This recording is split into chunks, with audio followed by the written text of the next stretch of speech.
Dans cet exercice, on va étudier une petite machine à vapeur avec changement d'état. Alors ça va être l'occasion de réviser tout un tas de choses sur le cours des machines thermiques, puisque on va vous demander de redémontrer en gros l'essentiel du cours, à savoir le théorème de Carnot pour les moteurs d'itermes. Et puis après, de calculer qu'est-ce qui se passe pour la machine que vous regardez en particulier. Alors votre machine à vapeur, c'est une machine à vapeur dans laquelle il y a une mole d'eau, ça va être important après pour répondre à une question, qui est contenue dans un cylindre fermé avec un piston mobile et qui décrit un cycle dans lequel, qu'on vous indique dans le diagramme pression-volume. Donc je vais le reproduire rapidement.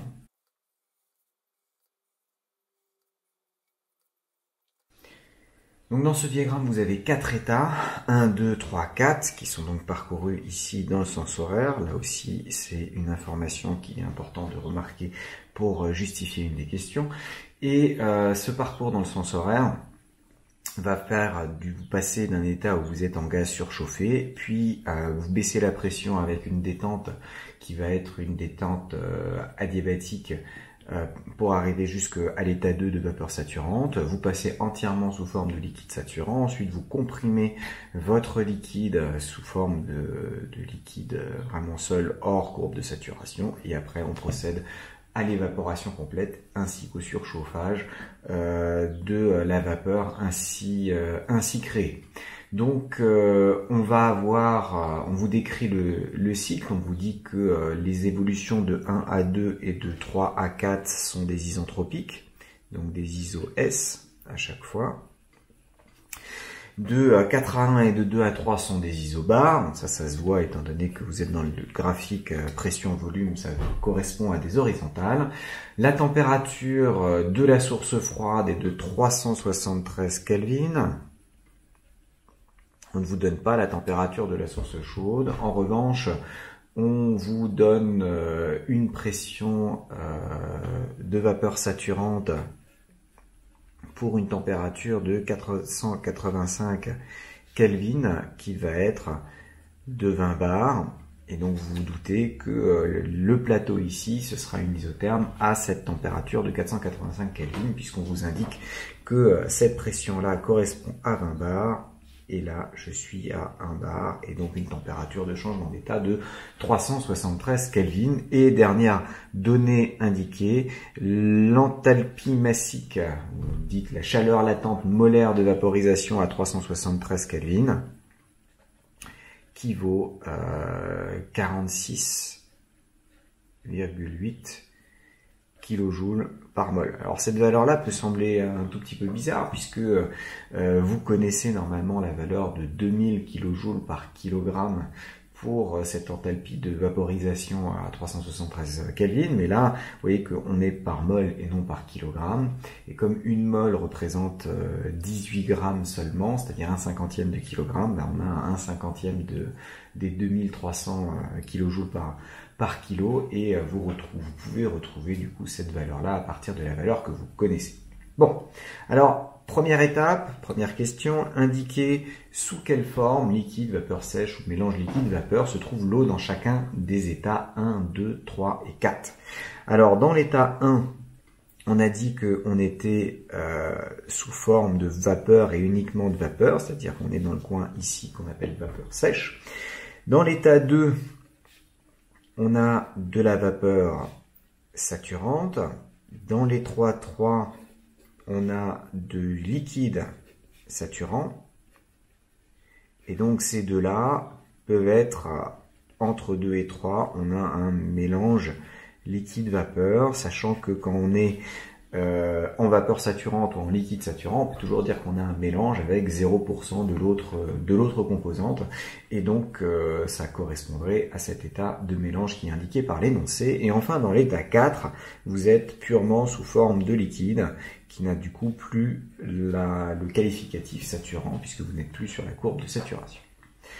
Ensuite, deuxième question, indiquer le signe du travail. Je peux tout de suite affirmer que le travail est négatif. Pourquoi est-ce que je peux affirmer ça? Première chose, je peux invoquer le cours en disant que le cycle tourne en sens horaire et non en sens trigo. Je vous rappelle trigo-frigo, et donc sens horaire, ça vous permet d'avoir un moteur, puisqu'un réfrigérateur n'est pas un moteur.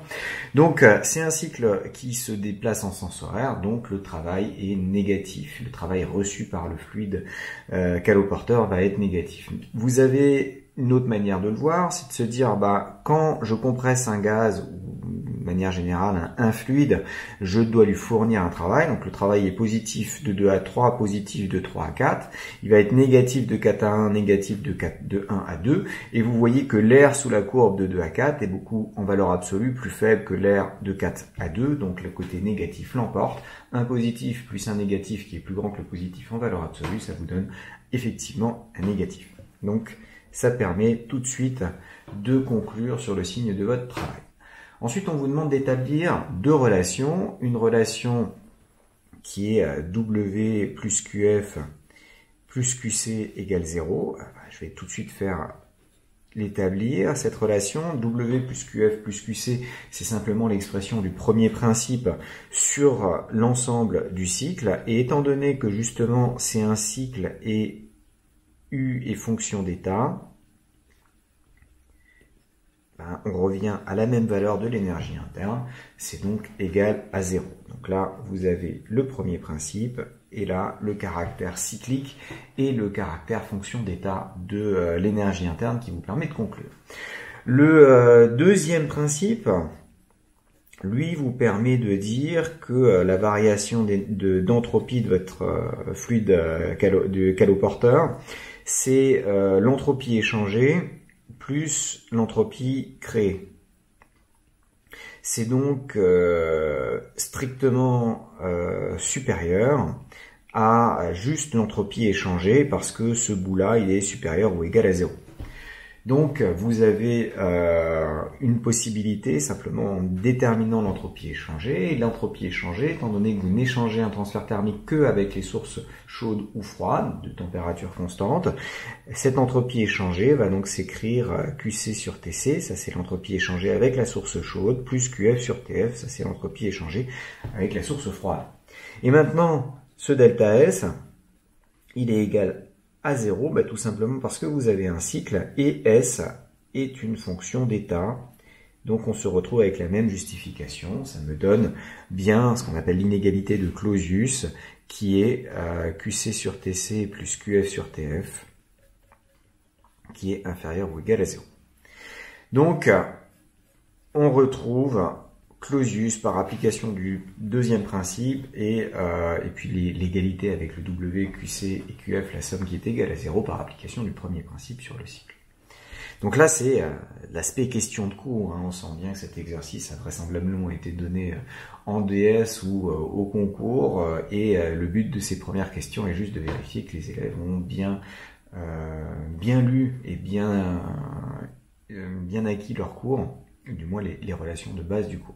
Si vous ne savez pas faire ça correctement, ça jette tout de suite le doute sur ce que vous êtes amené à faire par la suite, et donc ça va être plus difficile de convaincre l'examinateur que en fait vous savez raisonner correctement, mais bon, il se trouve que vous avez pas bien appris votre cours là-dessus.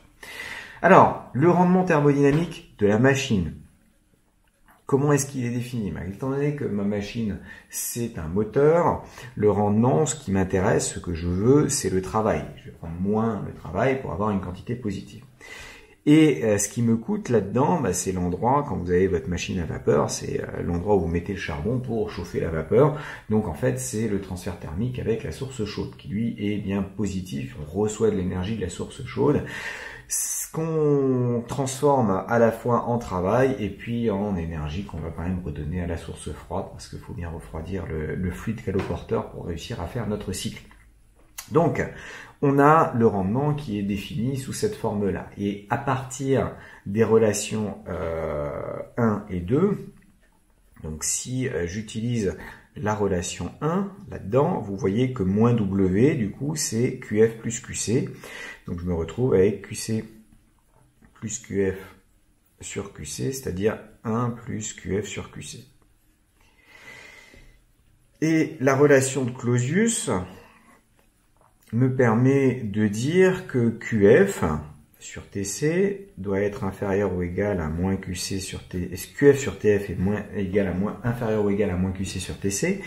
et simplement en le passant de l'autre côté, ça j'ai le droit de le faire, j'ai le droit de multiplier par TF parce que TF est gentiment positif, c'est une température en Kelvin, c'est forcément positif. Dernière chose, je divise par QC, et là, j'ai le droit de le faire aussi, parce que QC, il est aussi positif. Alors là, on l'a pas encore justifié, quoique...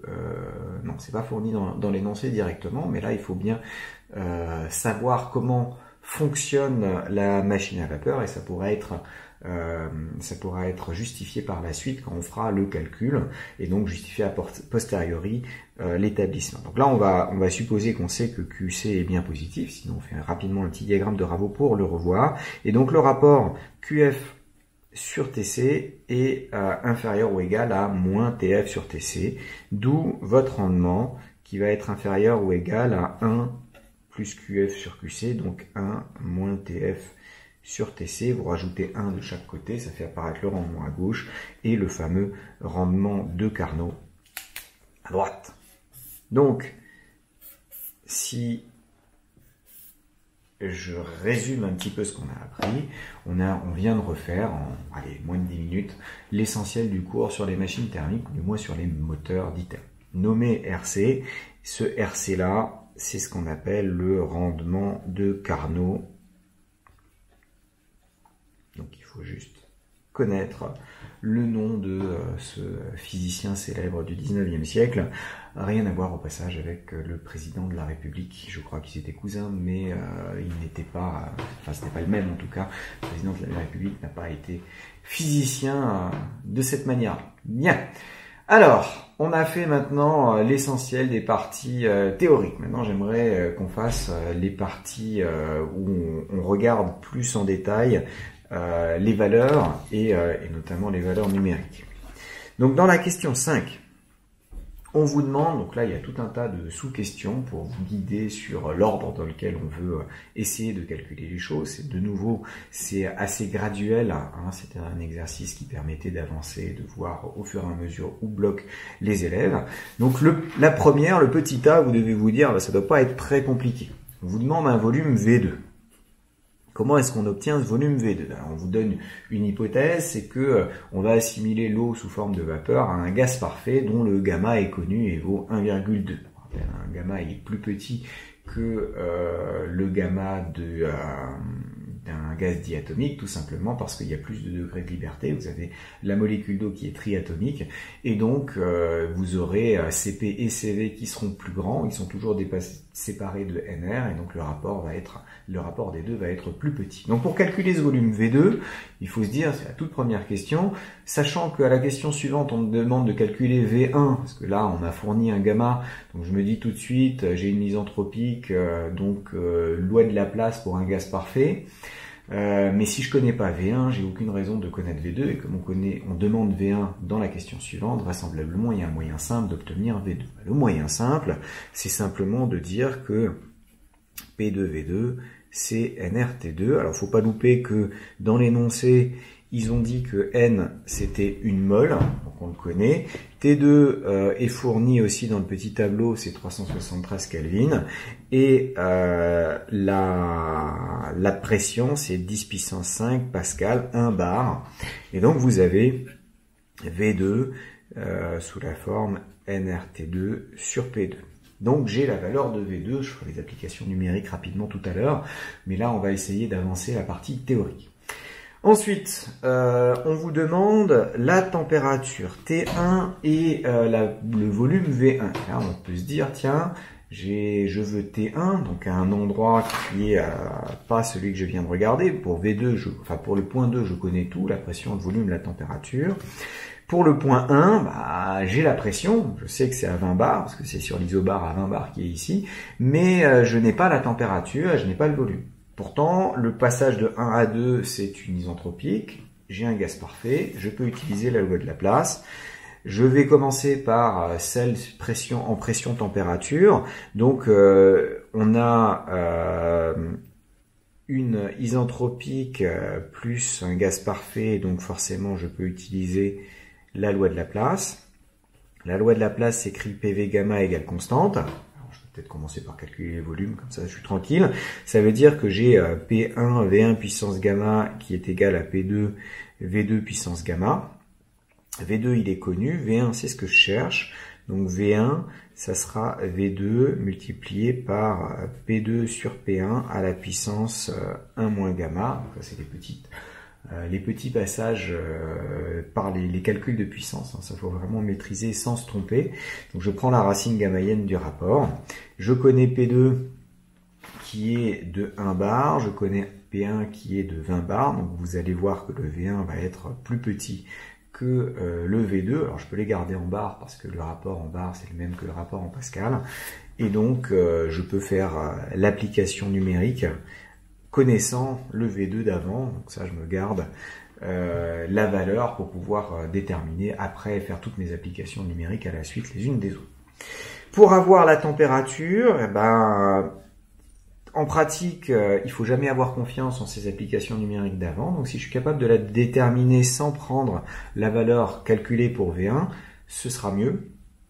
Donc je vais plutôt utiliser le fait que le volume, comme j'ai PV égale nRT, c'est de la température divisée par la pression.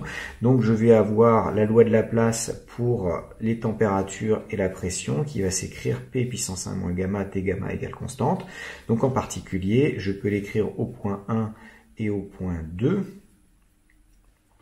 Et ce que je ne connais pas, c'est T1, parce que T2, il est connu.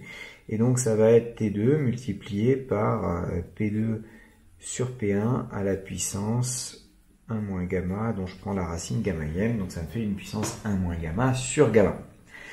Et puis là, j'ai toutes les données. Je sais que lui, c'est 373 Kelvin. Attention, ne jamais prendre les températures en degrés Celsius pour la loi de Laplace. C'est vraiment l'erreur la plus commune et qui va vous faire dérailler complètement par la suite au niveau des applications numériques. C'est vraiment dommage, sachant qu'il y a souvent beaucoup de points dans les exercices de thermo sur les applications numériques.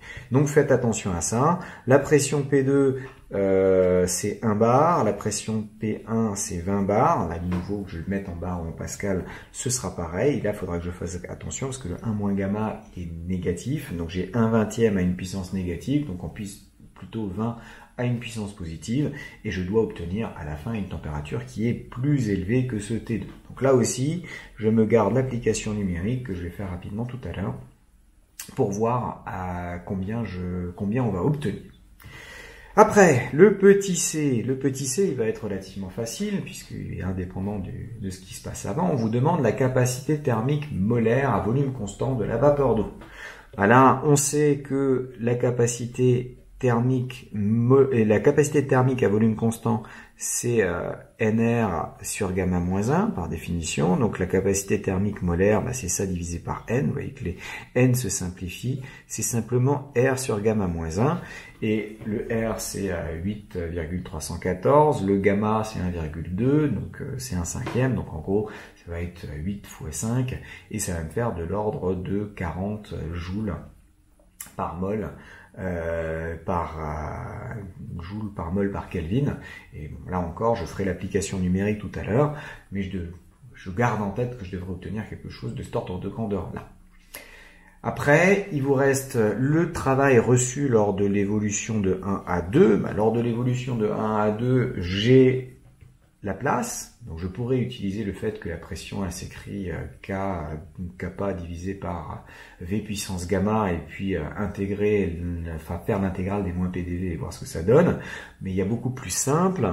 Si je prends le premier principe sur l'évolution de 1 à 2, j'ai la variation d'énergie interne quand je vais de 1 à 2 qui est égale au travail de 1 à 2 plus le transfert thermique de 1 à 2. Ce transfert thermique il est nul, puisqu'on sait qu'une isentropique d'un gaz parfait, c'est la même chose qu'une adiabatique réversible, car ISO-S pour gaz parfait, c'est équivalent à adiabatique réversible.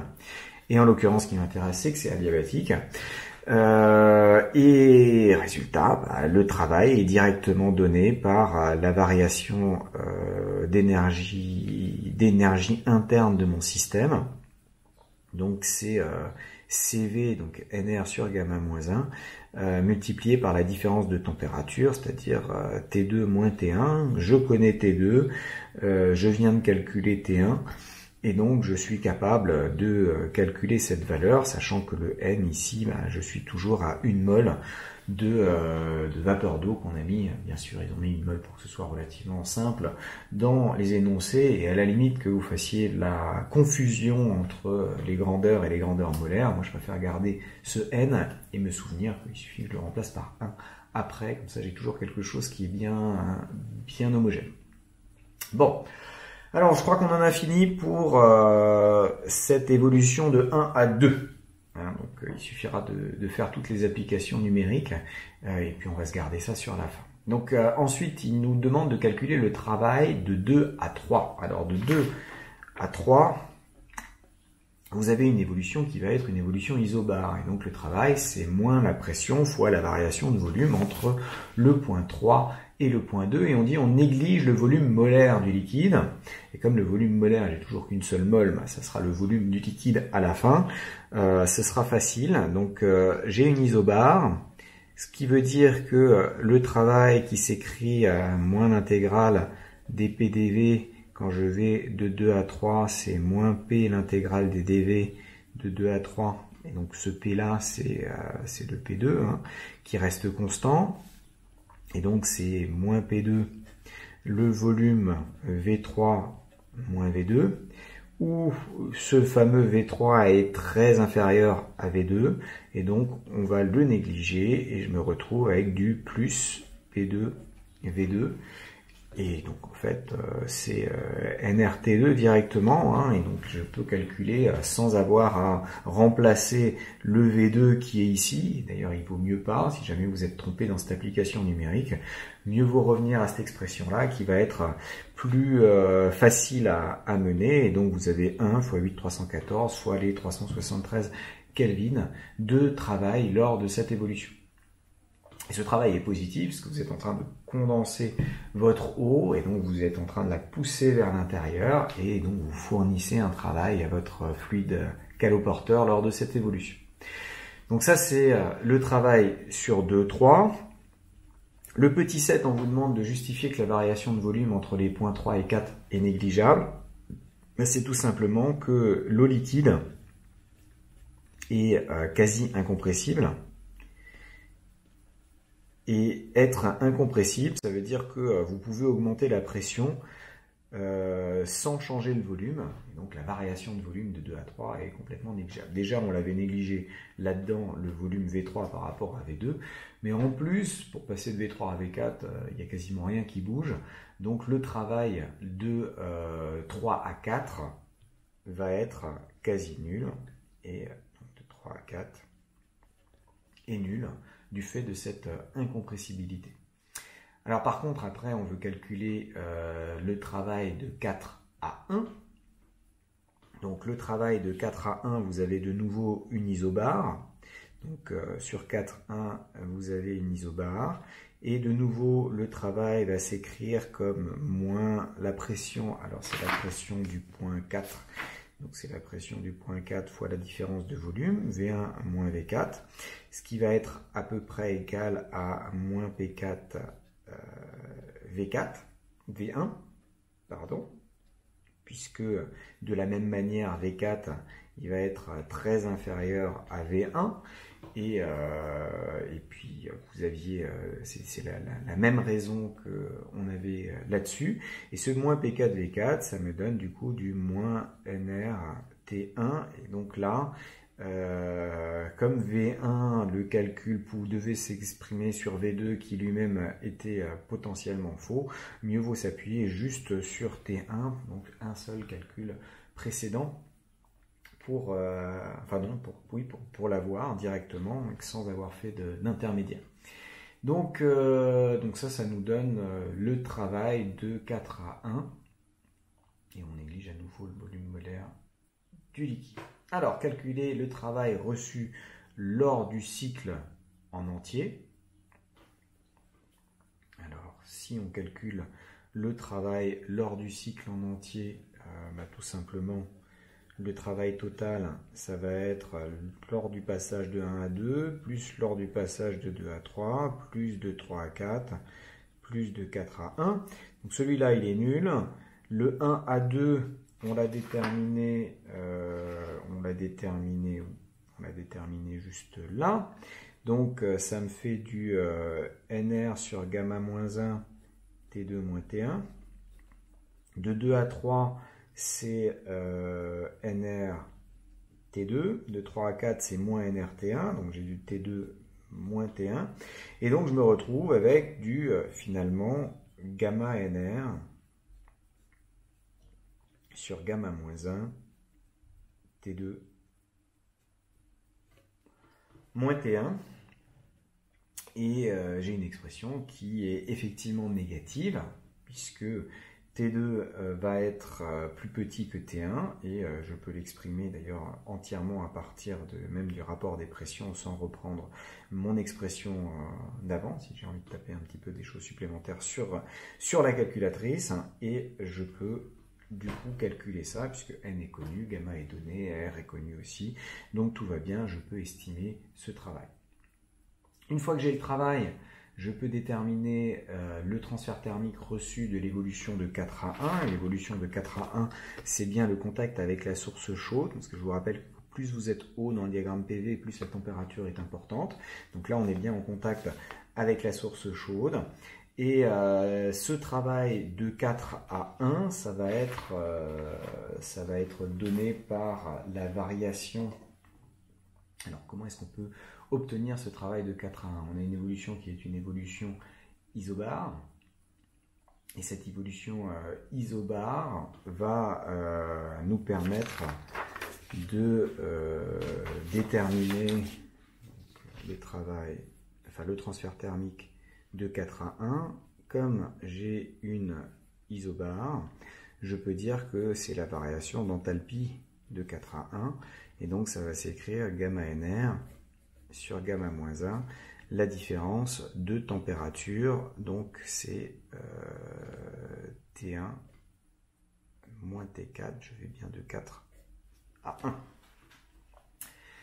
Alors, problème, je ne connais pas T4. Connaît-on T4? Non, on ne connaît pas T4. Alors, on peut déjà l'approximer, T4 doit être inférieur ou égal à 485 Kelvin. Ça, c'est une première chose. Mais il ne me semble pas que on donne quelque chose, une information particulière. On sait que l'évolution est isentropique de 4 à 5, de 3 à 4. Mais l'évolution isentropique, si l'évolution isentropique, ça me permet d'obtenir l'information dont j'ai besoin, et que je n'avais pas encore utilisée. Donc de 3 à 4, on a une isentropique pour de l'eau liquide. Or, une isentropique, ça veut dire quoi? Une isentropique, ça veut dire que la variation d'entropie est égale à 0. Ça veut dire, ça c'est mon isentropique. Et pour l'eau liquide, on sait que le CV de l'eau liquide fois, enfin la variation d'entropie est donnée par CV ln de la température finale. Donc la température finale c'est T4 divisé par T3. Et pour que ce machin-là soit nul, ça m'impose forcément que T4 doit être égal à T3, puisque de manière évidente, la capacité thermique de l'eau n'est pas nulle. Vous connaissez la valeur pour la capacité thermique massique, et on serait capable de calculer la valeur pour la capacité thermique molaire dont on aurait besoin ici. Donc ça veut dire que T4 est connu et vaut T3, et donc là-dedans, je connais T1, je connais T4, donc je peux connaître le transfert thermique reçu depuis la source chaude. Donc là encore, je peux faire mes différentes applications numériques et je veux obtenir au final le rendement, donc ça va être moins le travail que j'ai calculé ici, divisé par le transfert thermique qui est là. Donc je vais faire toutes mes applications numériques rapidement. Et puis on en reparle après. Alors discutons un tout petit peu des valeurs numériques qui ont été trouvées. Donc vous voyez que pour mon volume, j'ai trouvé 31 litres. 31 litres, effectivement, on a une mole. Vous savez que le volume molaire dans les conditions normales de température et de pression, c'est de 24 litres, ou 22,4 plus exactement, à température ambiante, et à 0 degré, c'est 24 litres. Non, à 22,4 à 0 degré et 24 litres à température ambiante, je trouve quelque chose qui est plus élevé, ben c'est normal, vous êtes à 100 degrés Celsius, donc vous devez trouver quelque chose d'un peu plus élevé. Ensuite, suite à une compression d'un facteur 20, vous avez une diminution du volume ici d'un facteur 10, donc c'est assez normal puisque vous avez une puissance, donc c'est pas exactement le même rapport entre les deux. Mais en tout cas, on doit effectivement trouver quelque chose d'encore plus petit. La température, elle, a augmenté puisque la diminution, la pression a plus augmenté que le volume n'a diminué. Il y a à peu près un facteur 2 dans les différences, une multiplication par 20 de la pression et une division par 10 du volume, donc une multiplication par 2 à peu près de votre température, un petit peu moins, ça reste cohérent. En tout cas, on trouve bien une température T1 qui était plus élevée avant, quand vous étiez comprimé, plutôt que après. Et notamment, on trouve une température T1 qui est plus élevée que les 485 Kelvin qui étaient annoncés pour la température de changement d'état pour notre système. C'était ici. Donc là, vous aviez 485 Kelvin pour la température de changement d'état à 20 bars. Ok, alors pour les travaux, on se rend compte que la composante principale du travail est donnée lors de la condensation de votre eau, lors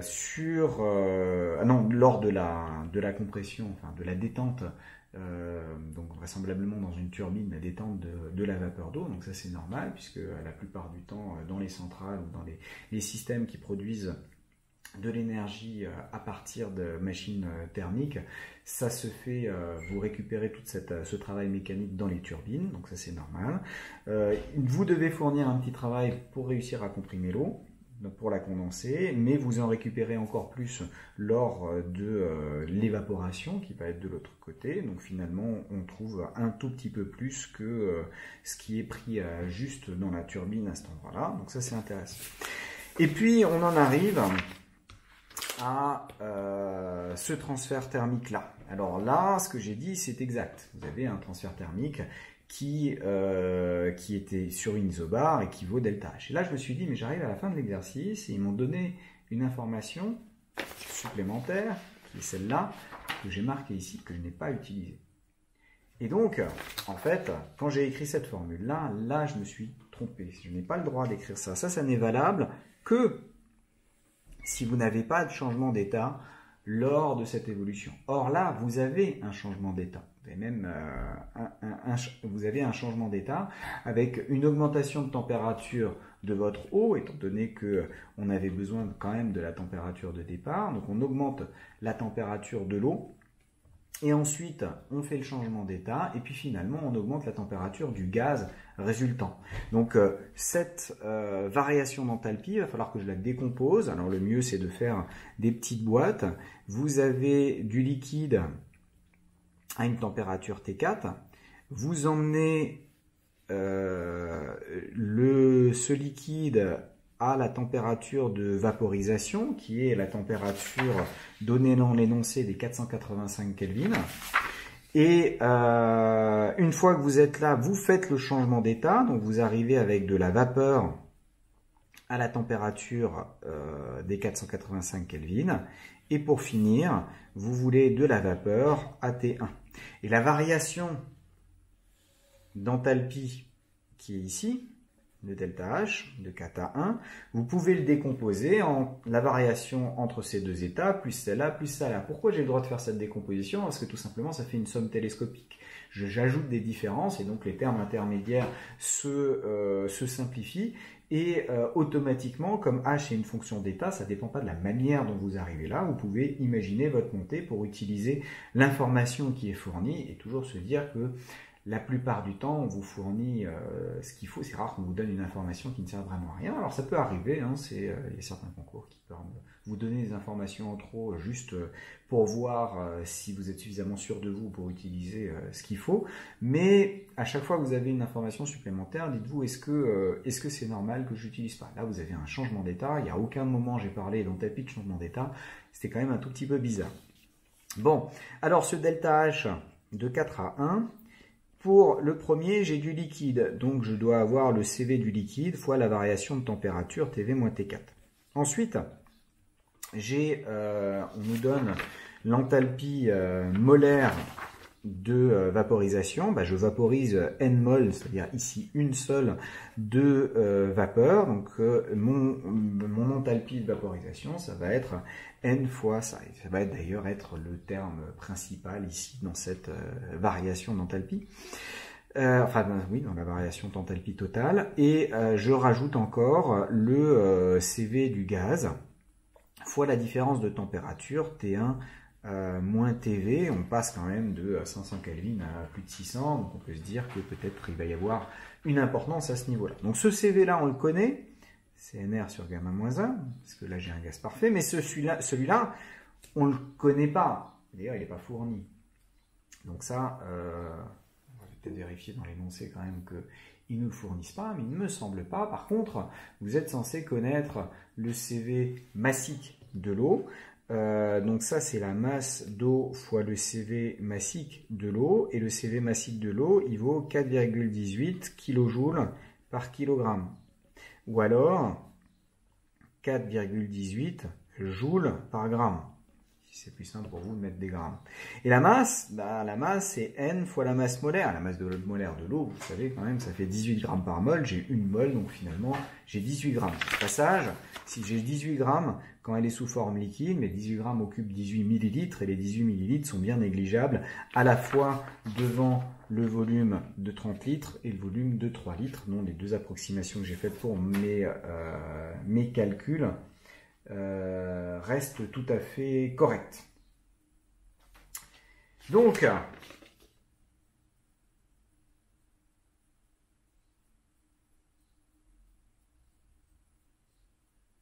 Donc, je me retrouve avec cette expression-là. Et là maintenant, on va pouvoir faire l'application numérique et voir si ça correspond. Donc déjà, le CV du liquide, c'est 18 fois 4,18.